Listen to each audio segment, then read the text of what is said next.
Hey everybody. Now if you're on a backpacking trip and you've been hiking all day and you're tired and you're ready to end the day, you come to camp and you look around and you realize there's no trees to hang your hammock on. You'll have three options. You can either go to the next camp, otherwise you can go find a place to bushwhack, or the last one is you can stay at the campsite and set up your hammock on the ground. Now there may be other situations that will force you on the ground, and it's always good to be prepared. In this episode, we're going to look at the different ways to set the hammock on the ground, and I hate to say it, to be a ground dweller again.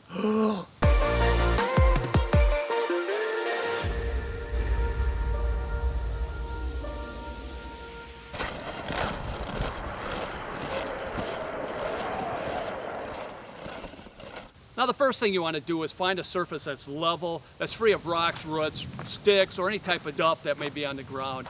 And it would help if you can find some type of soft vegetation like grass that would provide a soft surface for you to lay on, because you'll need that.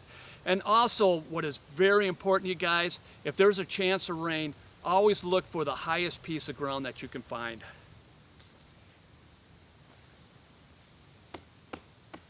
Now we're going to look at different equipment that you would have with you to use to accomplish this. And one of the most important thing is hiking sticks. And there are some that do not use hiking sticks. If you don't use hiking sticks, you will have to go into the woods and find some sticks, cut it, and then use that. And people that are getting older, hiking sticks are a must. Now there's different ways of setting up the tarp on the ground, but we're going to look at my two favorite ways, or the ways I do it. And the first type is setting up on the ground first, because if there's windy conditions, you set up on the ground and then you come up. First, open up and lay the tarp on the ground.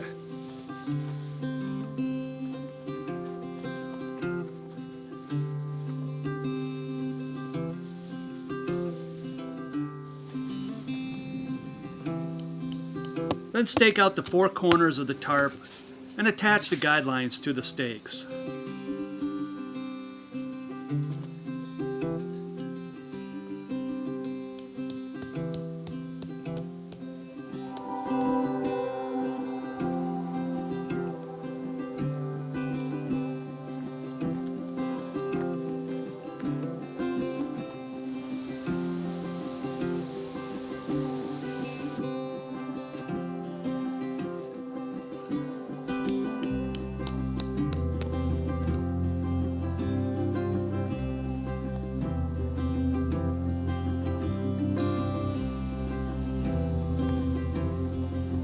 Now pound the two stakes on each end of the tarp.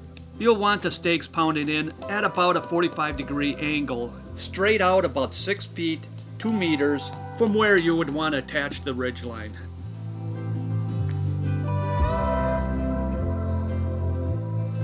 Then you'll want to attach the guidelines to the tarp. The slack on the guidelines need to be very loose, especially on the end, so you can elevate the tarp and make the necessary adjustments.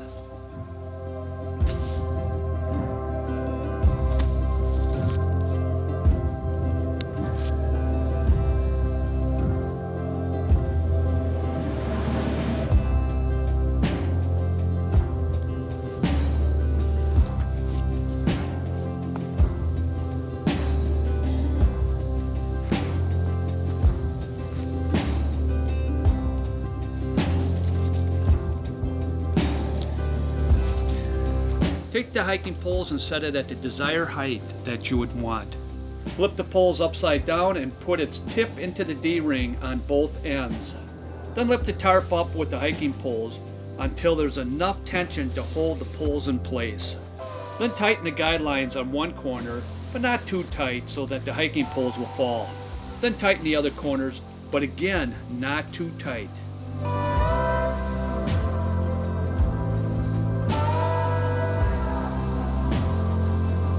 Make sure your stakes are at a 45-degree angle, otherwise they'll pull out. Take the hiking pole on the other end and do the same. Make sure your hiking poles are angled inside.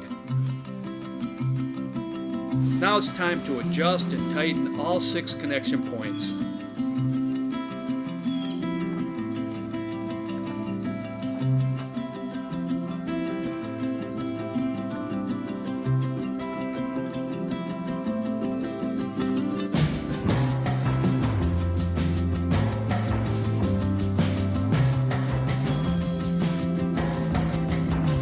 Now your tarp is nice and secure.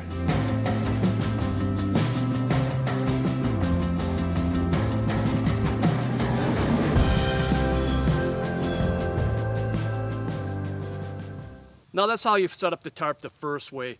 It's probably better than the second way, and most people find it easier. And especially on those windy days, I would set the tarp down because it's going to be blowing all over the place. So you stake the ends down first, that's facing the winds, those corners on the side, and then you come to the other side and stake those corners down, and this way it will hold the tarp down so it won't blow around so much. And then you bring it on up, and then you go around and adjust it. The way I'm going to show you, it's not best for the wind because it'll knock it down all the time, but I like it. To me it's easier, but it's definitely not the best way. The best way is what works for you. This time you stake out the ends about 32 feet, 10 meters first. Attach the ridgeline or guideline to the stake and the tarp. Flip the hiking pole upside down and put it in the D-ring. Pull the tarp out while keeping enough tension to keep the hiking poles upright.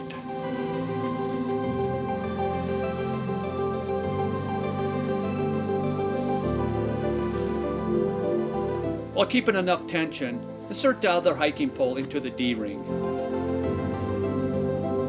Attach the other ridgeline or guideline to the stake. Then tighten and adjust so that the poles will stand up by themselves. Slide the snakeskin down and unroll the tarp.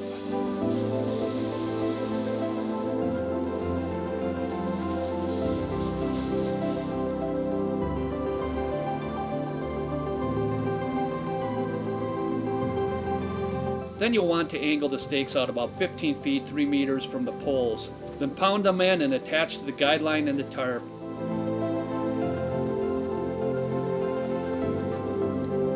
Then tighten them enough so you don't pull the hiking poles down.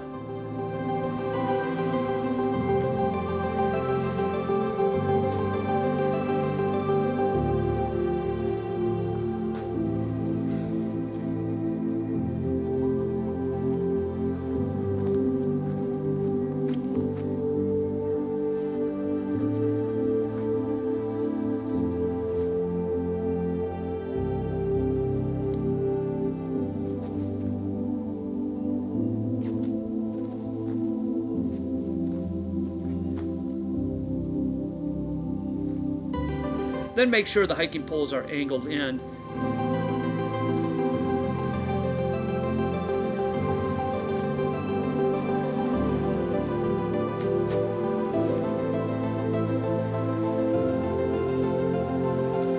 And make the necessary adjustments.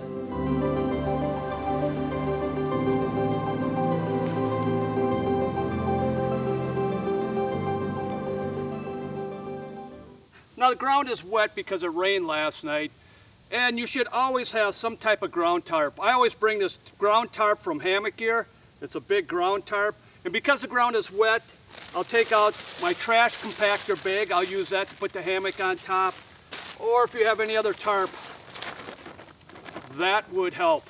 And plus it would keep the dirt off the bottom of the hammock. You don't want the hammock to get dirty, but if you have to, oh well, that's just do the best you can.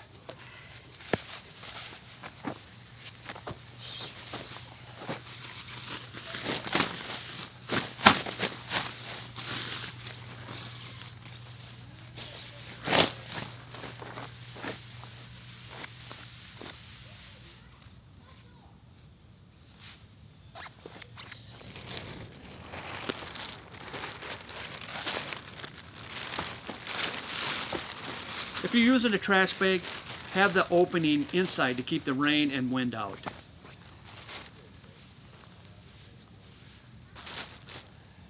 Now that I got the ground cloth set up, now it's time to put the hammock underneath there.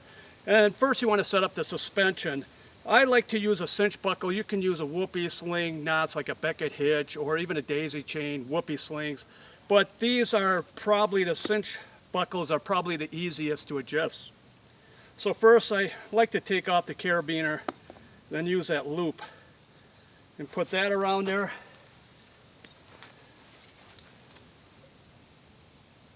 And then I'll adjust it, get it ready for the hammock.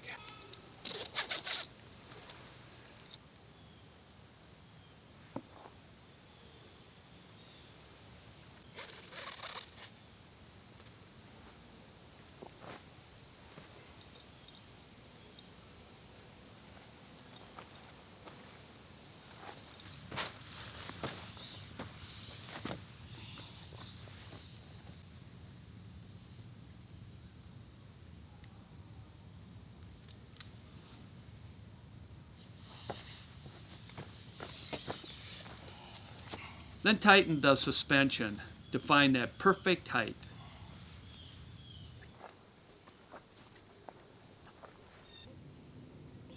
Now you're good to go.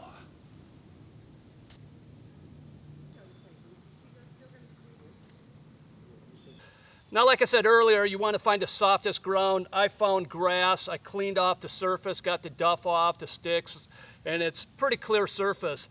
And now it's not going to be good enough, so now I want to put some type of padding. I would take all the clothing I had and I'd put it inside the hammock. I'd take my seat pad, use that to put in there.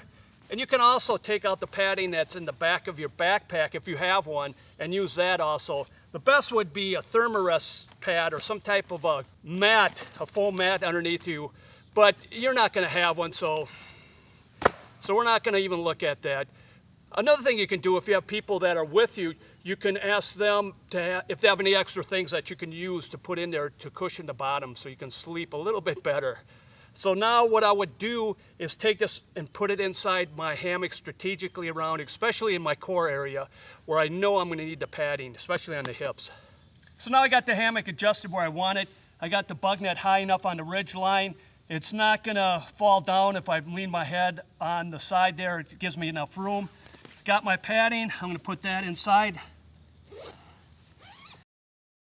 Place that exactly where I need it. I need it there, and then on my hips. And now, time.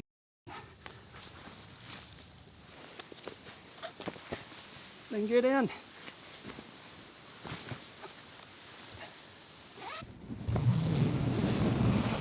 You can see that the bug net is off my face. There's a lot of room in here. This would work for one night. I wouldn't want to sleep in this all the time because it is hard on the body.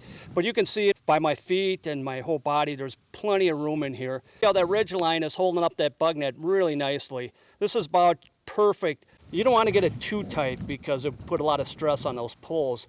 This is about as far as I'd go. But once you get in here, you have to adjust yourself and find that nice sweet spot.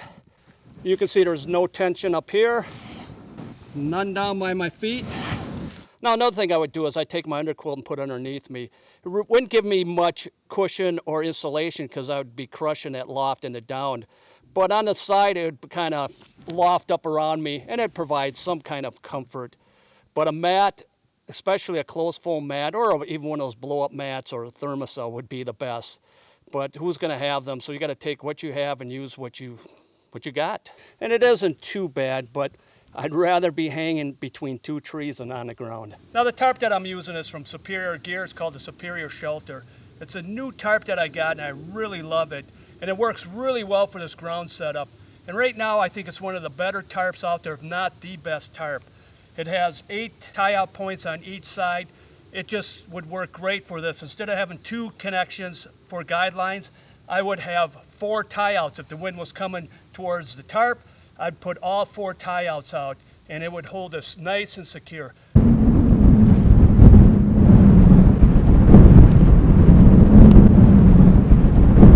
Great little tarp, you guys.